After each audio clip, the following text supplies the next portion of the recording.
It is so hot right now, I had ice cream for breakfast. Yeah. Anyway, let's talk about my July summer reading in the areas of sci-fi, paranormal, and let's throw in some nonfiction, because it's gotta go somewhere.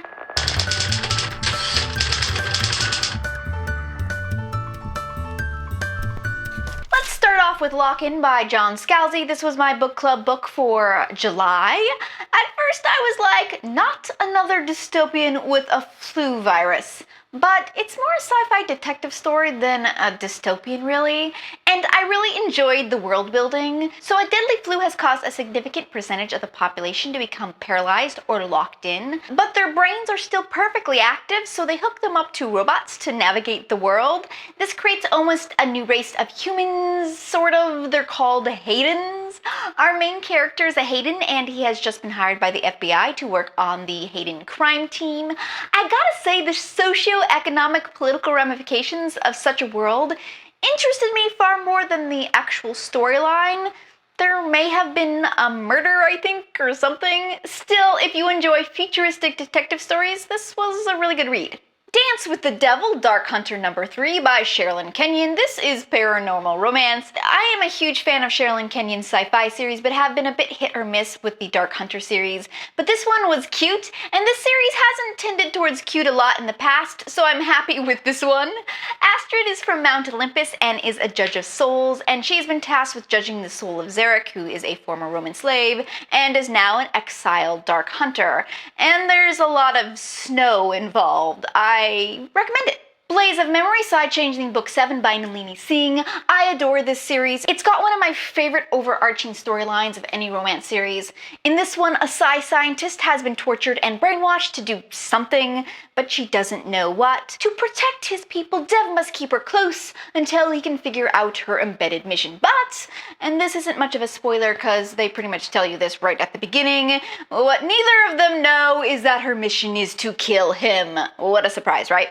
Okay, so the premise is over the top, corny, but it was cute, and I bawled at the end like a baby. Then I moved on to book 8, Bonds of Justice. This one is more of a cop suspense book, Max being the cop and Sophia being the Psy with the power to retrieve memories from people's minds, and she's been assigned to help him. The premise is actually kind of cool, but parts of this were just a bit tepid.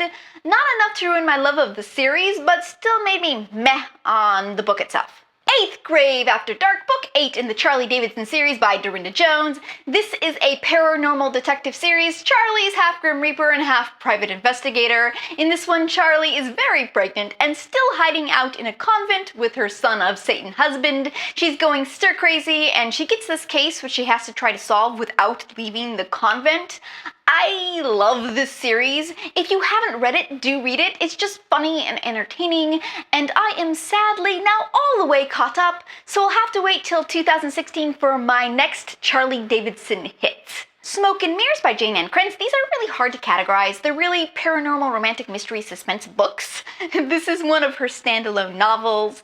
It's a complicated story about a dead con artist, her sister, the family she embezzled from, and a house full of mirrors. I love Jane Ann Krentz. She's one of my favorite authors, but the pacing of this one was just a bit off. It was kind of boring.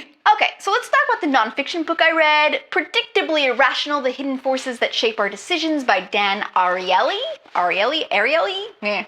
I started this book in February, so it took me 5 months or so to read.